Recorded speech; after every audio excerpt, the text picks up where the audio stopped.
just go black. It will just go back to the way it was before. That was Bright Eyes.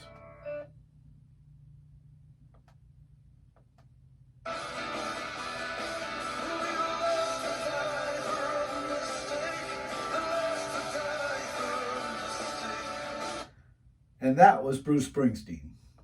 This is chapter 23 of It's a Mistake. Tom let his head fall back. Ah, good to see you, girl, though I sort of wish you had gotten away and gone home. I did get away. Lynn put her arms around him and kissed his cheek, one nose and one mouth. The mouth kiss took a while, but I wasn't about to leave you. Tom smiled despite his concern. Well, as it turns out, I can use a dose of help. Can you free my arms? She smiled devilishly. I don't know. Maybe I shouldn't. It's a pretty sexy position you're in. Cute, he smiled back. Did they hurt you? Lynn began trying to undo the ropes. Tom considered telling her of his ordeal, but decided against depressing her. Not really. Just some stupid blood tests and such. His eyelids fluttered for a moment as he said the words, and such. Lynn loosened the knots, and the restraints fell off. Panna was finally free again.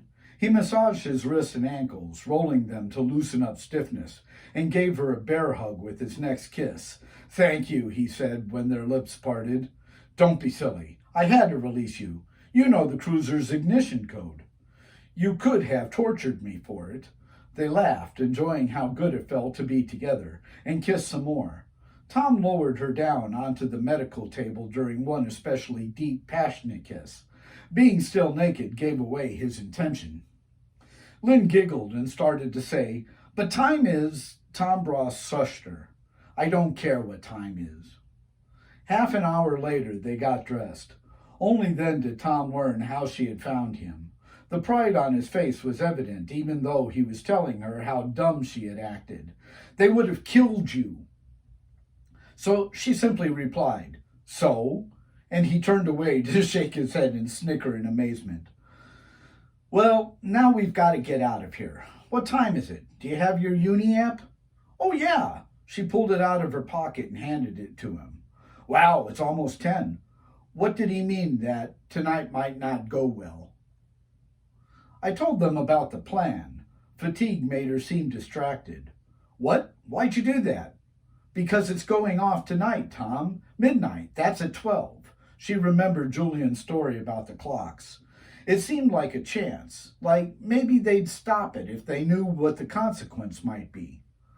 Panna rubbed his jaw. All right, that was a good thought.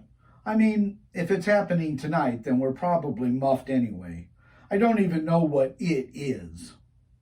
It's gigantic. Let's see. Oh, yeah. An electromagnetic tuning fork. What? What is it with these beings? Lynn laughed. That's exactly what I said. Our minds are one. Lynn laughed too. Panna laughed too. Guess those fortune cookies weren't so vapid after all. Where is this thing? She yawned. On a baseball diamond not far from here. Just 5 minutes or so. What's baseball? He scrunched up his face as that magic 8-ball triangle began to surface. Where had he heard that word before? It's a stupid game. Panna gave up trying to recall. Humph! Everything about this planet is stupid. Okay, let's see if there's a way out of this place so we can go get to that place. For the first time, they began looking around the room. It was spacious, but not heavily furnished. The examination table and a desk were the only accoutrements. A half-eaten chocolate cake with PY birthday Mark written in red frosting stood alone on top of the desk. Mark must have been one of the beings testing me, Tom said grimly. I'd say we've earned some of his cake. Tom cut off 2 large pieces, leaving only Ark, and they hunched over the box so crumbs didn't litter the floor. When the delicious pastry was gone, they sucked sugary sweet frosting off their fingers. Wow, Panna said, that was really good. It was. She yawned again, though Though we haven't eaten in so long, Tolarian rat would have been good. Tolarian? Oh, it's a continent on Eureka.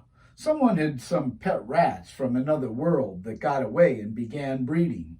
They became a huge problem, so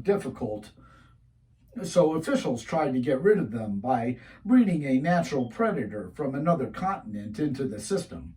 The predator they selected doesn't eat the Tolarian variety, though, so the population of both just exploded. Unfortunately, the predator carried a fatal virus, so Tolaria is now uninhabitable. We quarantined the entire continent after... Fill me in later, okay? Right now, we've got environmental problems here to worry about. Tell me more about this tuning fork. The heat had made her tired, and she struggled to recall details. Through more yawn, she told him everything she could remember. She did pretty well, relating how wind would spin the subatomic particle generator to create a massive electromagnetic surge, its massive size, how the prongs would be tapped to produce a vibration, and Larry's artistic touch. Well, it does have a certain flair. An insane concept, granted, but art's often born from insanity. Panna began looking around the room. Maybe we should start looking around again. Got any ideas? Lynn went back to searching. Not really. I've gotten tired, Tom. Yeah, I can see that, Panna frowned sympathetically. I don't have any ideas either. Would have been nice if the room had one busy portal. Lynn was looking around the door and turned her attention towards its right side panel. Well, maybe not a visit portal, but there should be something. Nobody wants a room they can't get out of if something happens. In the hospital, we had secondary releases for such security doors. She spoke slowly as if it were an effort. Yeah, that's a good thought. Panna looked around the area with her and spoke distractedly. High up the steel wall, almost flush with the jamb, he noticed a very small vent, ostensibly for air. It was hardly larger than a small Peleg's cup. Panna pointed it out to Lynn, who noted that it was directly over the keypad Lloyd had opened the door with. Tom nodded. He began looking around for a faucet, pitcher, neglected drinking glass, any liquid that could be poured into the wall and possibly cause a short. His search came up dry. Shit, Tom spat. I'll bet the doctor took that hot drink with him. We may have another way to disable it, Tom. She pointed to her military-issue flak jacket, the one specially designed for grenadiers. Those things blow up. One might be just small enough to push through that hole. Brilliant you are. I could kiss you. In fact, I will. He did. Suddenly his head became very light and he felt his body seemingly contract into itself.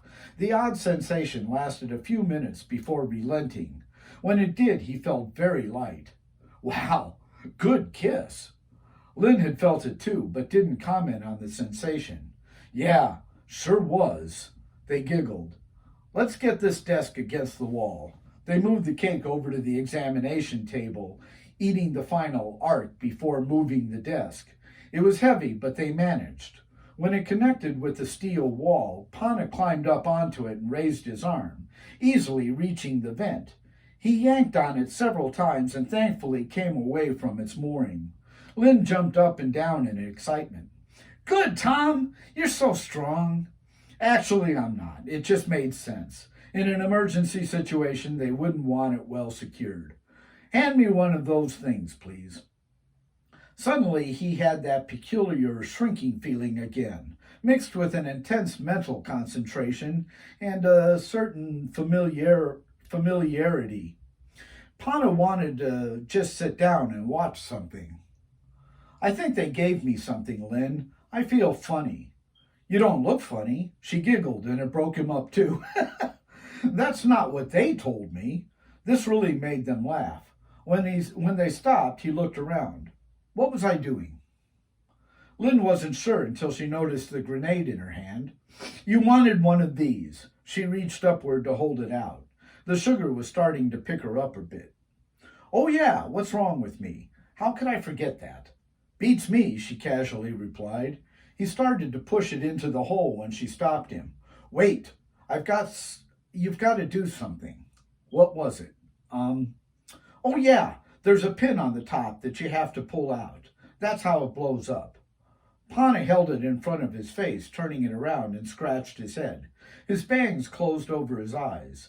If that blows it up, then how do you get rid of it without being killed? Oh, something about the handle. Oh yeah, you have to hold the handle down until you want it to explode. He laughed, making her laugh too, without knowing exactly why. But I can't hold the handle down and push it through the hole. Are you saying that we can't use this without killing ourselves? She stopped to think, but couldn't make sense of it. I don't know. I guess so. Well, moon's dust. He shook his head back to clear away his hair. That made it harder to see in back, but he didn't need those eyes now anyway. Yeah, Lynn sighed. They both nodded glumly. Panna sat down on the desk, cross-legged, and turned his little bomb over and over. He peered intently at it while trying to devise a method to keep the handle down until safely inside the wall. Possibly a string could work if it completely unraveled when the grenade fell.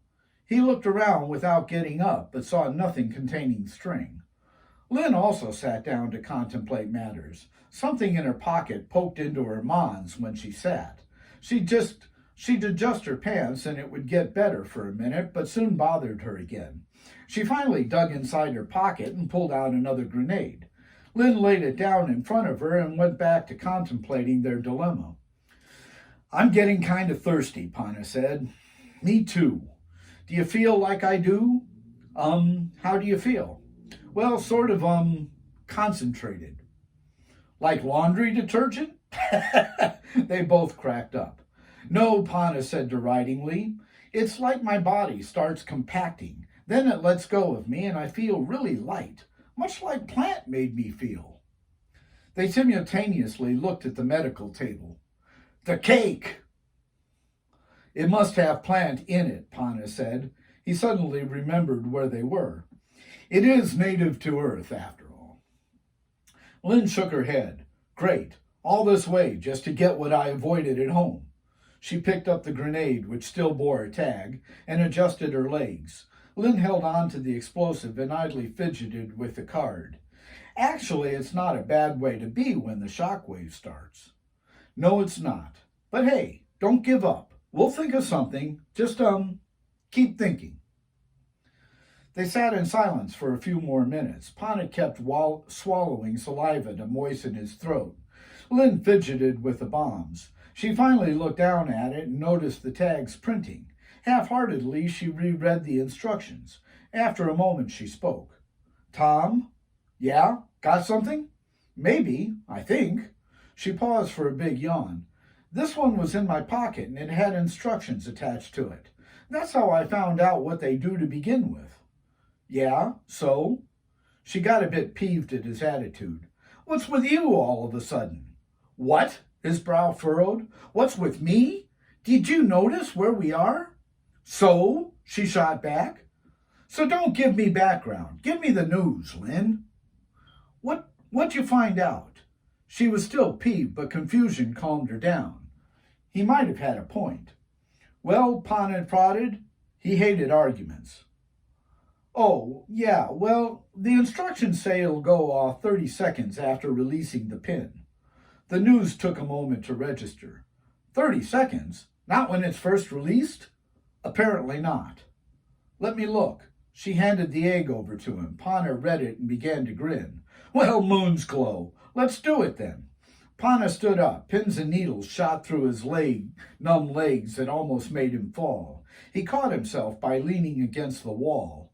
While his muscles regained strength, he raised the squat device over his head, pulled the pin, praying the card was right, and shoved it into the vent. His rear eye saw Lynn put a thumb nervously into her mouth and hold her breath.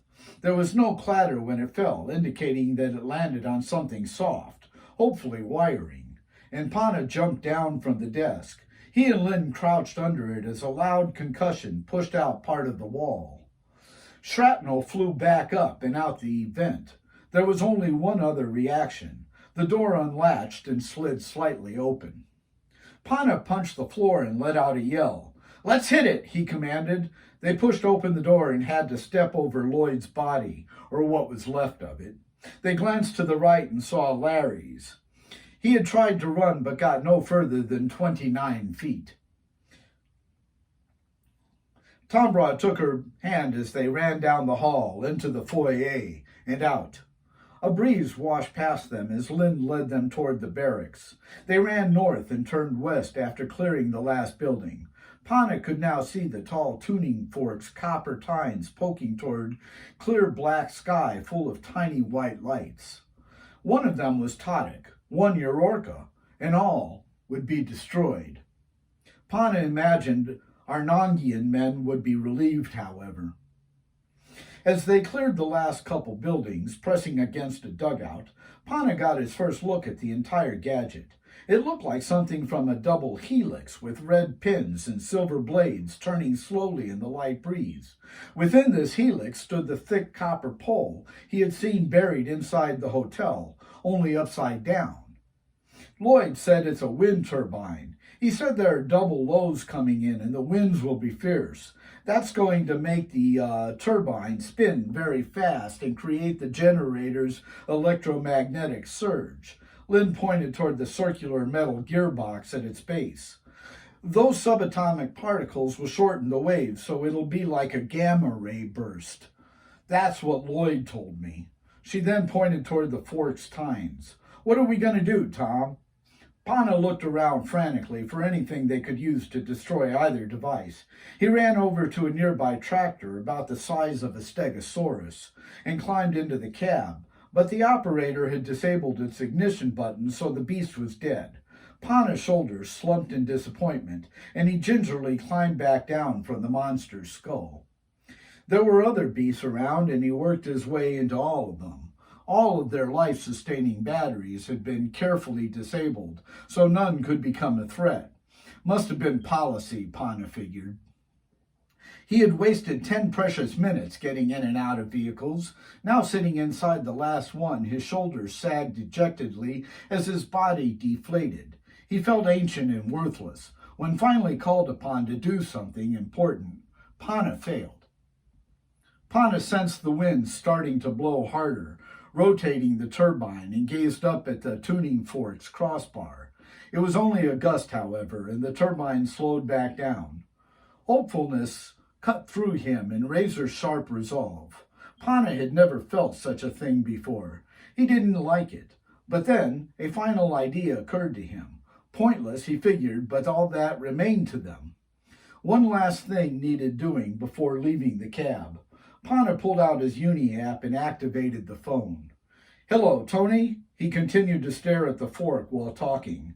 Behind him, Panna beheld the magnificently clear night sky.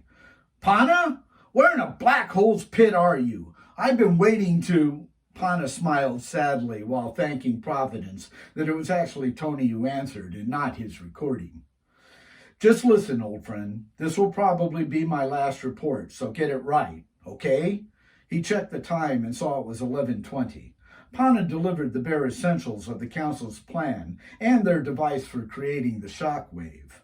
Vinchno replied with a low, horrified whistle. Panna then told him how he planned to try stopping the event.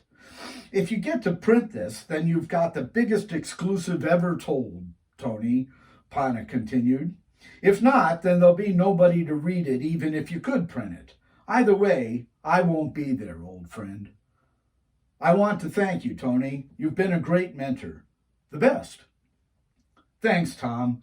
You were a natural reporter, though. Just needed a bit of seasoning. It was becoming a friend I didn't figure on. But you're going to be all right, believe me." "Always an editor," Panna mused. "Somehow you'll make it and get another award." Tony then choked up. "Go. Get to work, old friend." "Funny, I don't feel so old right now," Panna said into the dead connection. He pocketed the Uni app before climbing down from the cab. Once down, he ran back to Lynn. Effects of plant began elevating Panna's spirit, though he didn't feel any more confident about his plan. They broke the ignition buttons so nobody could start them. That's only one thing I can think of to try now, Lynn. It's not probable, and we won't survive it. His rear eyes, looking at the fort, kept searching for a defect, something they could take advantage of. His forward eyes gazed only into her wide, soft pinks. He peripherally noticed her antenna droop for a moment. Lynn looked lovingly into his violet eyes. They were such a beautifully deep color, she felt she could dive into them. We'll try it anyway, love, but we're out of time. A single tear formed and fell from the depth of his violet pools. It wasn't from dejection, but his feelings for her. She had scooped him by using that word first. The word he had given up on ever hearing or saying. Weariness let go of Tom's heart and his soul felt free. Genuine happiness engulfed him. He mattered. Either that or they ate some really wicked plant. Then let's get up there, love. His heart fluttered at returning this word for the first time in his life. They both smiled. The generator was like an Oreo, the cream being metal cards that spun, with the cookie part staying stationary.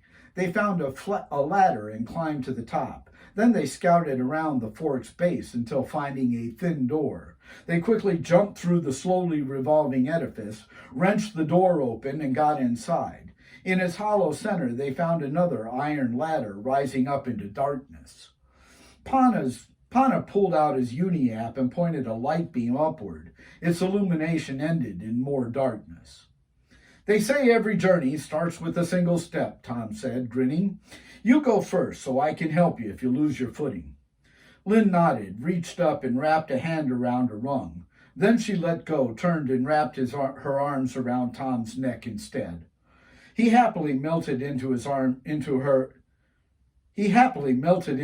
arms and returned a kiss filled with more emotion than either had ever felt. It was a kiss of purity, of singularity, of uncompromising love. I was right. It was important for both of us that I come along. She giggled. A strong wind gust slammed shut the door. They both jumped, engulfed by the blackness. Lynn turned and again placed her hand on the rung while Panna turned the flashlight back on. This time she pulled herself up and he fell in below her. He felt a bit guilty about tainting their magic moment with lecherous intent, but he was a male after all. Nicest ass in the galaxy, he thought. The ladder ended at a small hatch in the roof. She pushed it open and they climbed up onto the crossbar. Tom let her use his hand for a step and she pulled him up. The wind gusted harder, turning the turbine's blades around them faster, but the tuning fork remained calm. The turbines don't connect to the upper fort, Panna yelled above the growing din. Only the generator. Its rotation will send voltage up through the fork's skin so that the entire thing resonates. That's probably bad for us. Why? What are we going to do up here, Tom? You're going over to that tine, and I'm going over to that one, he pointed. We're simply going to wrap our arms as far around them as we can. It's got to be a perfect tone, so I'm hoping our presence interferes with it somehow. But we'll probably be little more than carbon dust shortly after the voltage starts. Very shortly. Oh, Tom, I'm sorry it's down to this. Lynn wished desperately for another way. Maybe we should just leave it alone and hope their great idea fails. They are mostly males, after all. He smiled. And risk the existence of everything and everyone? That's an awfully large bet, Lynn. At that moment, he felt the odd contracting sensation caused by plant. Panna didn't mind. In fact, he was rather grateful. Lynn frowned, slowly nodded, and sniffed back her tears. Then we'd better go before the wind prevents us from crossing. She, too, felt Plant take hold of her and calm her emotion. He nodded. I'm sorry, sweets. I wanted to be together forever. She managed a tearful smile. Nothing to be sorry about, Tom. I wouldn't have missed it for the universe. They both laughed. They risked time for one more kiss before turning to duck walk across the flat steel bar. It wasn't far but she reached her end before him because of a gust that nearly blew him over the side. Panna had saved himself by falling and pressing into the bar's flat surface. When the gust let up, he rose and finished the journey. Behind him, he saw her watching his progress. She had begun to cry again. It hurt him to see those tears and unsuccessfully fought against his own. Panna checked his watch after finally reaching his post. It was 11:55. A sudden sustained gust of over 85 miles an hour made him frantically wrap his arms around the smooth metal spindle. He could see Lynn doing the same, pressing her pretty face against the cool surface, and knew she was scared. He certainly was. "Don't be afraid," he yelled. "I love you." His sentiment was carried away on the wind, like smoke from a distant fire. The wind began to howl and the turbine began spinning madly. Panna didn't need to check the time to know it had ended. Midnight dawned and Earth's date became September 11th, a commemorative holiday usually honored by sales, feasts, and a pilgrimage. Panna felt a tingle within the metal as the mighty generator pulsed energy upward. Magnetic attraction and repulsion caused the tines to begin vibrating. It became intense and would have shaken both of them away, except that they had become stuck to the metal surface like a child's tongue on a frozen light pole. At that moment, plants' THC took hold of their cannabinoid receptors and released both of them into a euphoric floating state. Like teenagers isolated between headphones, they became one with everything. Both were grateful for the intense feeling of joy sweeping over them and their physical pain stilled from numbness. Each thought only of the other. Panna saw Lynn look up and raised his eyes, also to the beautiful firmament above them. Shimmering white dots, home to so many beings, including Totitians and Eurorkins, began to disappear. In almost the blink of his 4 eyes, the ripple made its way through all of space's fabric before coming back in on itself, thereby finally passing over its point of origin. Tombra Panna and Lynn Mossbow were the last beings to witness their universe wink out.